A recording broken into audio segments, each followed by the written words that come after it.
Psikologi belajar merupakan cabang ilmu psikologi yang memfokuskan kepada kegiatan belajar dan permasalahan seputar belajar.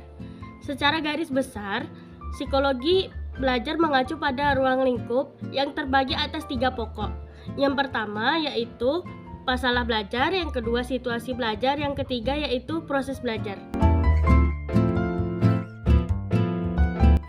Adapun tujuan dari psikologi belajar menurut J.J. dan Bliners yaitu bahwasanya tujuan dari psikologi belajar adalah memaparkan, memberikan pandangan, mengendalikan peristiwa dalam belajar, dan juga mengimplementasikan definisi ke dalam sebuah ilmu praktek. Oleh karena itu, para pendidik diharapkan mampu memahami setiap karakter individu agar mampu membagi masukan yang tepat serta efektif dalam memudahkan proses belajar sehingga pencapaian pembelajaran dapat tercapai dengan baik.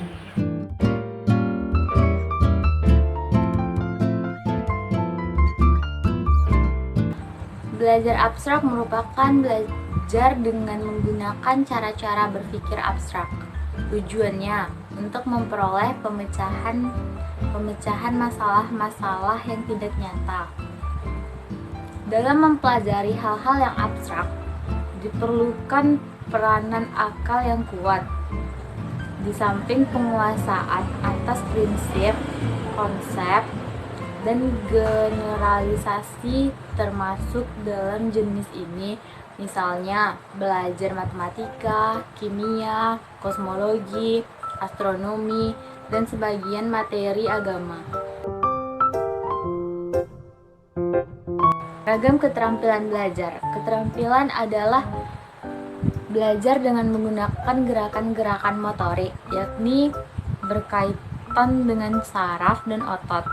Tujuannya untuk memperoleh dan menguasai keterampilan jasmaniah tertentu. Dalam belajar, keterampilan amat diperlukan latihan secara intensif dan teratur. Termasuk dalam ragam belajar, keterampilan adalah olahraga, memperbaiki alat elektronik, montir, belajar mengemudi.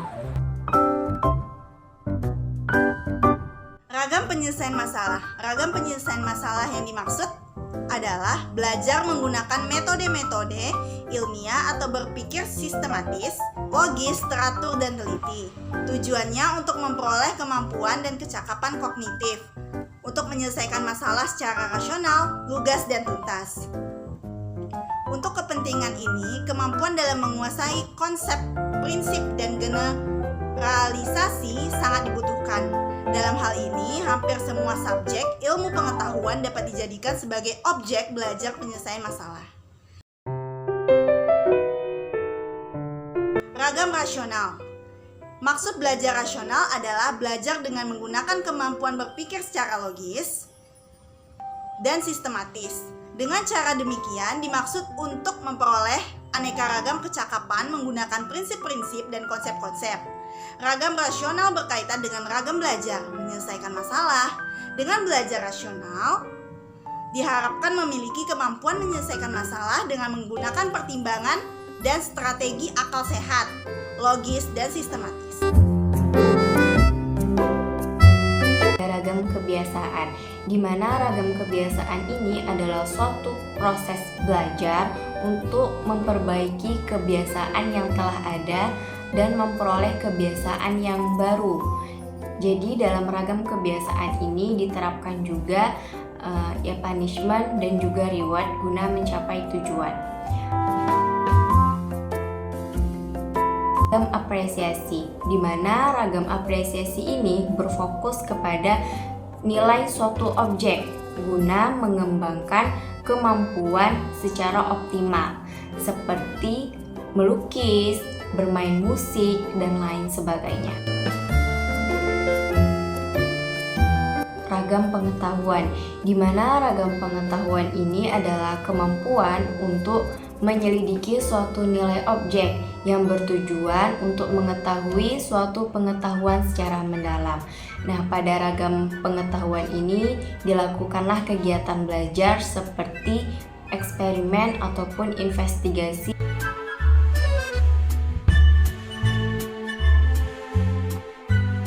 Perubahan intensional. Perubahan intensional adalah perubahan yang terjadi dalam proses belajar berkat pengalaman atau praktik yang dilakukan dengan sengaja dan disadari, dengan kata lain, bukanlah kebetulan. Karakteristik ini mengandung konotasi pembelajaran, menyadari adanya perubahan dalam dirinya, seperti bertambahnya pengetahuan, kebiasaan, sikap, dan pandangan tertentu. Perubahan positif yang artinya baik, bermanfaat, serta sesuai dengan harapan. Hal ini juga bermakna bahwa perubahan tersebut senantiasa merupakan penambahan, yakni diperolehnya sesuatu yang baru, yang lebih baik daripada apa yang telah ada sebelumnya. Perubahan aktif artinya perubahan tidak terjadi dengan sendirinya seperti karena proses kematangan, tetapi lebih karena usaha aktif pembelajaran.